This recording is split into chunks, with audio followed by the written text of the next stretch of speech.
নাচ গান হলো তো বাইরে, শখ মেটেনি তোমার? চলো বাইরে চলো। আরে স্যার, আমি তো আপনাকে ডাকতে এসেছি, খাবেন না? চলুন। আর ম্যাডাম আপনি চলে আসেন। আরে দাঁড়াচ্ছেন কেন? চলুন চলুন।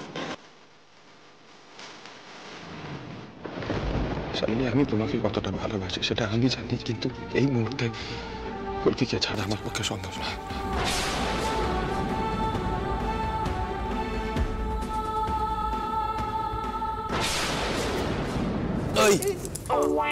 কি হচ্ছিল ওটা ভেতরে?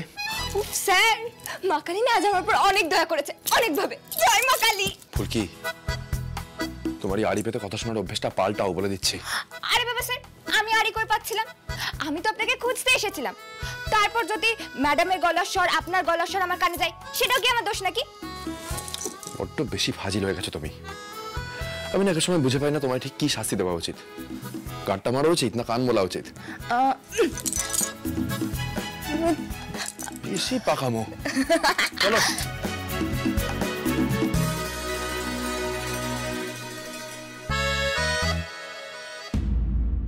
তোমাকে বিয়ে করা মানে তো ফুলকিকে ত্যাগ করা। আমি এখন এটা করতে পারবো না শালিনী। শালিনী, আমি তোমাকে কতটা ভালোবাসি সেটা আমি জানি, কিন্তু এই মুহূর্তে ফুলকিকে ছাড়া আমার পক্ষে সম্ভব না।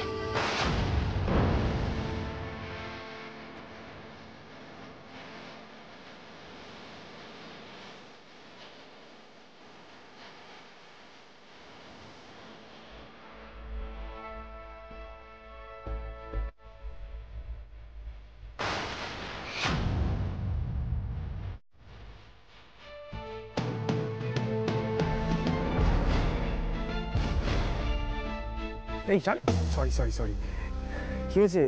ওদিকে কি ব্যাপার বলো তো? ওই ফুলকি রোহিত কিনে খাওয়া জায়গা গেল। আমি আর ছোট হতে পারছি না রুদ্রদা, আমি এক্ষুনি কলকাতায় চলে যাব। রোহিত আমার মুখের উপরে বলল যে ও ফুলকিকে ত্যাগ করতে পারবে না।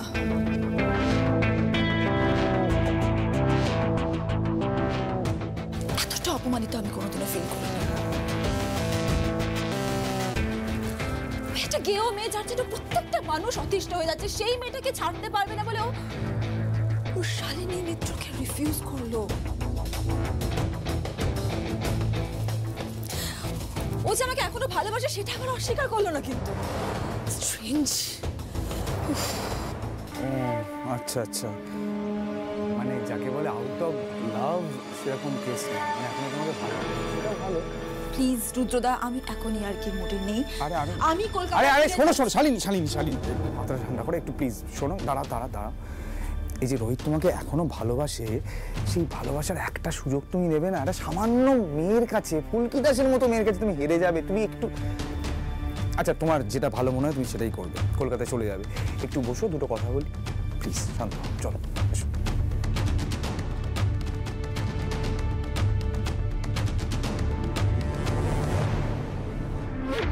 আমি বুঝতে পারছি শালিনী, তোমার খারাপ লেগেছে, সেটাই স্বাভাবিক, মানে লেগেছে। আমি আন্দাজ করেছিলাম এরকম করে হতে পারে। কি তুমি আন্দাজ করেছিলে, তারপরেও তুমি আমাকে ছোট হতে দিলে? আরে না রে বাবা, দাঁড়াও তো, আমি শুধু তোমাকে ছোট হতে দেবো বলছি। রোহিতকে যতটা আমি চিনি তাতে আমার মনে হয়েছিল, আমি শিওর ছিলাম না রে বাবা। আর তোমাকে তো বুঝতে হবে রোহিতের এখন মানসিক অবস্থাটা কিরকম। বেচারা কৃতজ্ঞতার ভারে নিয়ে পড়েছে।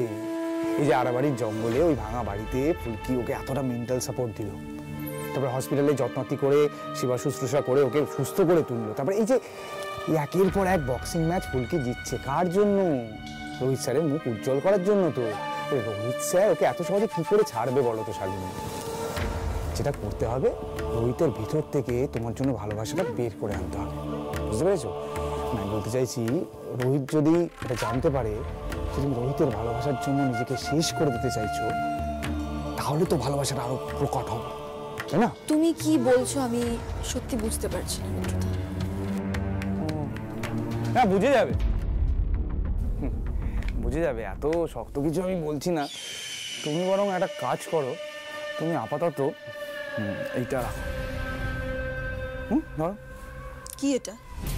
ধরো না, খুব ভালো জিনিস এটা। ওই গায়ে ভালো করে লাগিয়ে গায়ে আগুন ধরিয়ে দিলে কোনো ক্ষতি হয় না।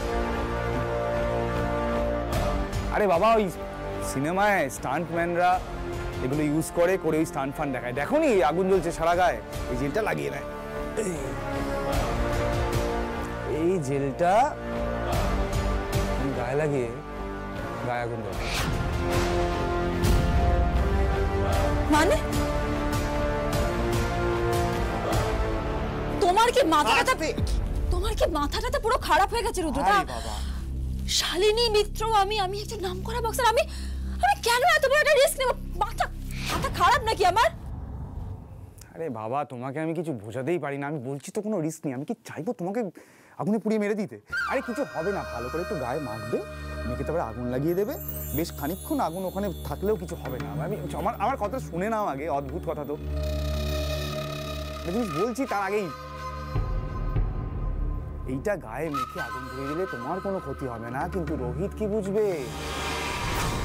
রোহিত বুঝবে তার ভালোবাসার মানুষ তাকে যদি না পায় তাহলে কি কি করতে পারে। সেই জন্য বলছি আগে না চেঁচিয়ে আমার কথাগুলো ভালো করে বুঝে নাও, তারপরে যদি তোমাকে প্রশ্ন থাকে চেঁচানোর হয় চেঁচিও। এই পিকনিক থেকে বাড়িতে আগে কারা ফিরবেন? বড়রা আগে ফিরে যাবেন, কিন্তু তুমি ফিরবে না। তুমি যদি নাও ফেরো কেউ জানতে পারবে না, রোহিত সবার শেষে যাবে।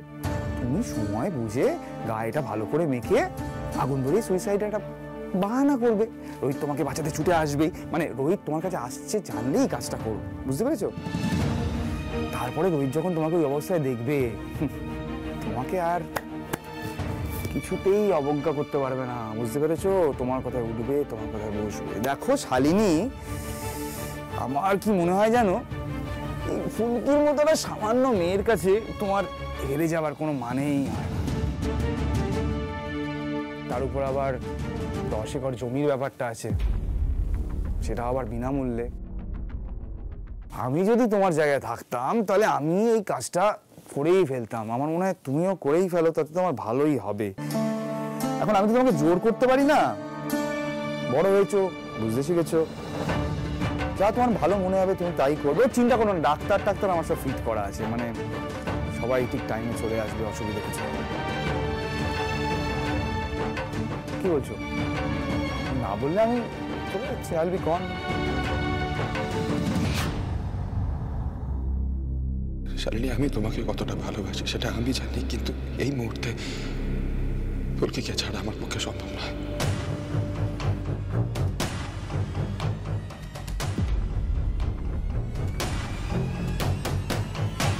ঠান্ডাটা বেড়েছে এবার। হ্যাঁ কমাল, হ্যাঁ এবার চারদিকটা ভালো করে দেখে নে তো কিছু পড়ে আছে কিনা। আমি তো বাড়ির সবাইকে মোটমাট রওনা করিয়েই দিয়েছি, কজনই আছি আর। বাড়ি থেকে একটা গাড়ি এলেই আমরা বেরিয়ে পড়বো, ঠিক আছে? ঠিক আছে, এবার দেখে নে চারদিকটা, আমি আসছি। হ্যাঁ, আর কোথায় যাচ্ছিস তুই? কেউটাকে টাকা পয়সা দেবো না, দাঁড়া আমি আসছি এক্ষুনি। স্যার বলছি কি, শালিনী ম্যাডাম কি চলে গেছেন? আমি খেয়াল করিনি, রুদ্র সঙ্গে বেরিয়েছে নিশ্চয়ই। আসছি আমি। এই স্যার কিরকম টেনে নিয়ে গিয়ে কানে কানে এত কথা কিসের? হ্যাঁ শোনো, আমার একটা প্ল্যান আছে। ফুলকি আমাকে কথা দিয়েছিল আজকে আমার সাথে ঈশিতার ভাব করাবে। ফুলকি কিন্তু কথাটা রেখেছে। কোনো হাসি কি আছে? হ্যাঁ শোন ছোটদা ভাই, এমনি হয়নি রে। ফুলকি আজকে ভূত সেজে ঈশিতা দিকে ভয় দেখিয়েছে। হ্যাঁ পড়ছিল পড়ে, একবার যদি আমরা ধরা পড়তাম না সবাই শেষ। কি বলছিস রে, সত্যি?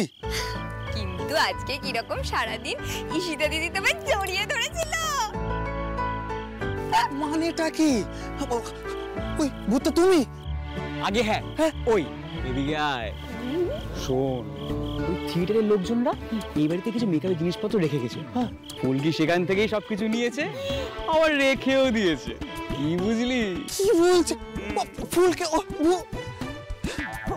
ফুলকি, এই তুমি কিন্তু অনেক বড় রিস্ক নিয়েছো, এটা অনেকটা রিস্ক। তাই বলি ঈশিতা সারাদিন ওরকম ভূত ভূত বলে ভয় পাচ্ছিল কেন?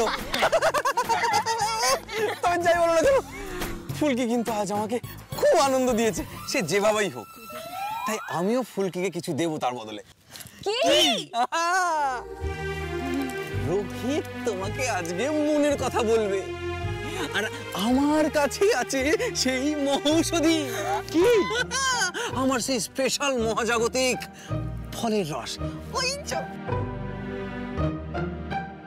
ফলের রস।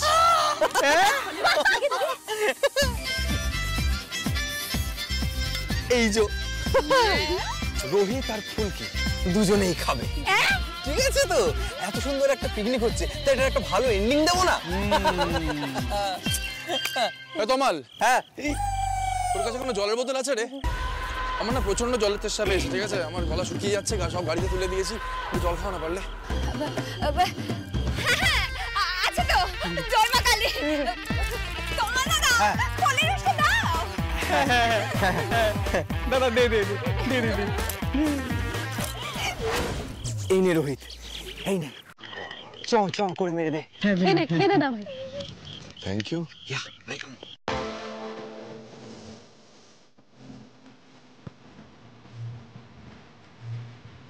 তুই এখানে এসব এনেছিস? ভাই রাগ করিস না ভাই, এত আনন্দের দিন একটা। ঈশিতা আমাকে জড়িয়ে ধরেছে, হাত ধরে সবার সামনে এসেছে। আহ রোহিত, এই আনন্দটা মাটি করিস না ভাই, প্লিজ রিকোয়েস্ট। নেই নেই নেই, চ করে মেরে দে ভাই, আমার মেরে দে। এই আমাকেও একটু দে।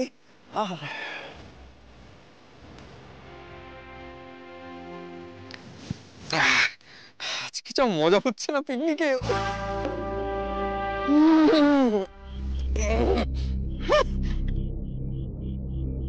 আমি আর অপেক্ষা করতে পারছি না রোহিত, তো আমাদের বিয়েটার ব্যবস্থা করো। আমি এখন এটা করতে পারবো না শালিনী। এরপরে শালিনী কি করবে, কোথায় থাকবে? ও কি আদৌ আর আমাদের বাড়িতে থাকবে? কে জানে। আমি বা কি করতাম এভাবে দুম করে।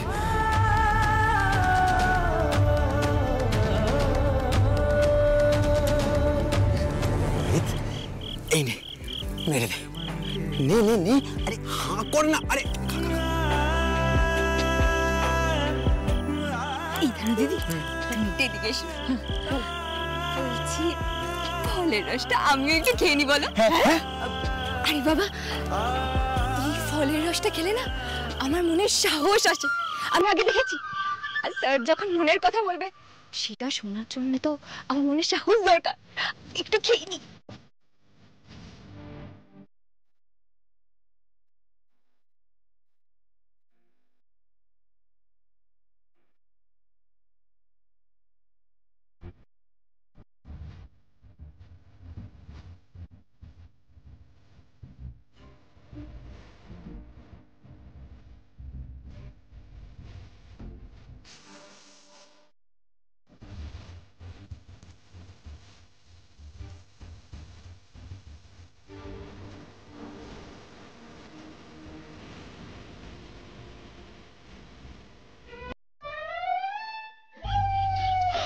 বুঝলি রোহিত, ফুলকির জন্য একটু নাচ গান হয়ে যাক।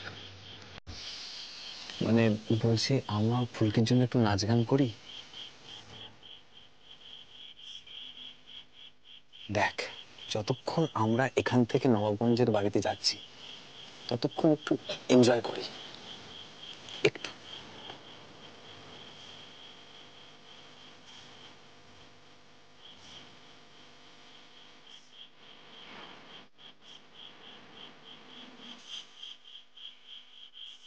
আর কথা শোনো, বেরোবার চেষ্টা করো এখান থেকে সব। আমি আপনাকে ছাড়া কিছু নেই বেরোবো না। আমি বেরিয়ে যাবো, আপনি এখানে একা থাকবেন। একদমই না স্যার।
কি ভেতরে আসুন স্যার। আগুন আগুন লেগেছে ঘরের মধ্যে। আগুন? কি বলছেন কি?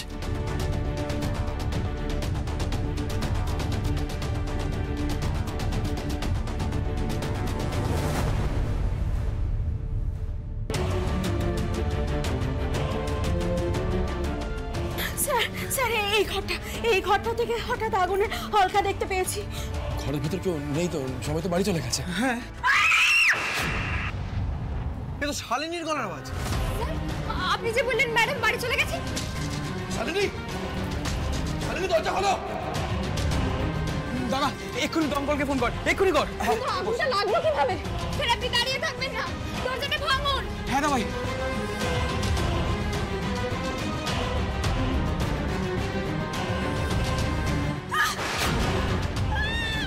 শালিনী,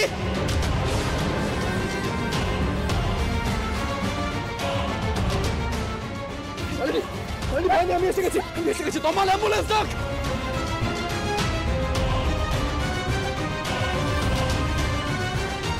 শালিনী কি করে হলো?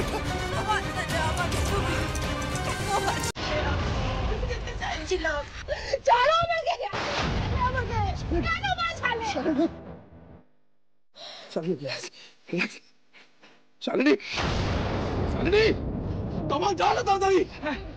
দা ভাই তো এই আস্তে আস্তে চল চল চল।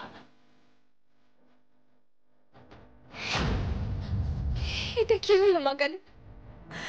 আমি শুধু এত আনন্দ করলাম, শেষে এসে এটা তুমি কি করলে?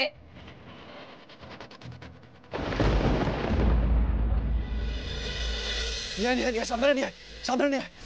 Doctor, doctor, doctor, doctor, doctor, ওই গায়ে আগুন লেগে গিয়েছিল। রুদ্র স্যান্ডাল ফোন করেছিলেন তো আপনাকে? হ্যাঁ হ্যাঁ, উনি ফোন করেছিলেন, উনি সমস্ত দায়িত্ব নিয়েছেন। সিস্টার, ওনাকে ভিতরে নিয়ে যাওয়ার ব্যবস্থা করুন। সাবধানে। আপনারা এখানে ওয়েট করুন, কোথাও যাবেন। স্যার, ডাক্তারবাবু কিছু বললেন শালিনী ম্যাডামের ব্যাপারে? কোনো বার্ন ইঞ্জুরি হয়েছে? উফ, আমি তো জাস্ট ভাবতেই পারছি না যে শালিনীর মতো একটা মেয়ের এরকম একটা বিভৎস কাণ্ড কি করে করলো দা ভাই। এক্স্যাক্টলি, মানে দেখে তো খুব শক্ত ধাঁচের মনে হয়। হে মাকালি, শালিনী ম্যাডামের যেন কিচ্ছু না হয়।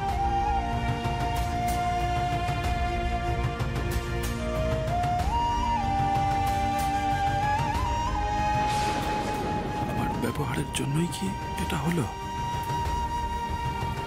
এটা তো অ্যাক্সিডেন্ট নয়, সেটার ইঙ্গিত তো শালিনী অজ্ঞান হবার আগে দিল। আমি আর অপেক্ষা করতে পারছি না রোহিত, আর তো আমাদের বিয়েটার ব্যবস্থা করো।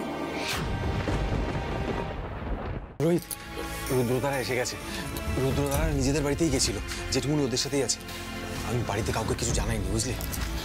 তাড়াতাড়ি চলো, আমরা তাড়াতাড়ি এসো। রোহিত কোথায়? আমরা পিকনিক স্পট থেকে চলে আসার পর কি এমন ঘটলো যে শালিনী এত বড় একটা কাণ্ড করলো?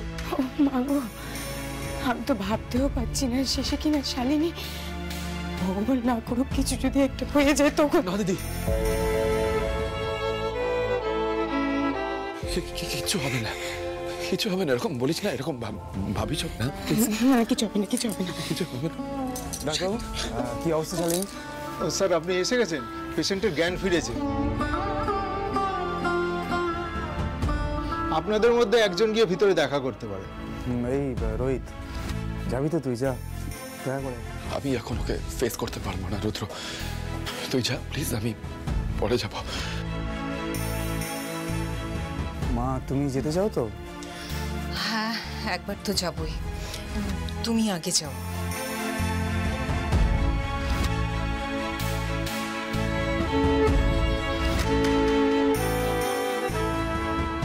দিদি, আমি একটু ম্যাডামের জন্য পুজো দিয়ে আসবো। নানু, ফুলকির সঙ্গে তুই যা। হ্যাঁ, আমি যাচ্ছি, চলো।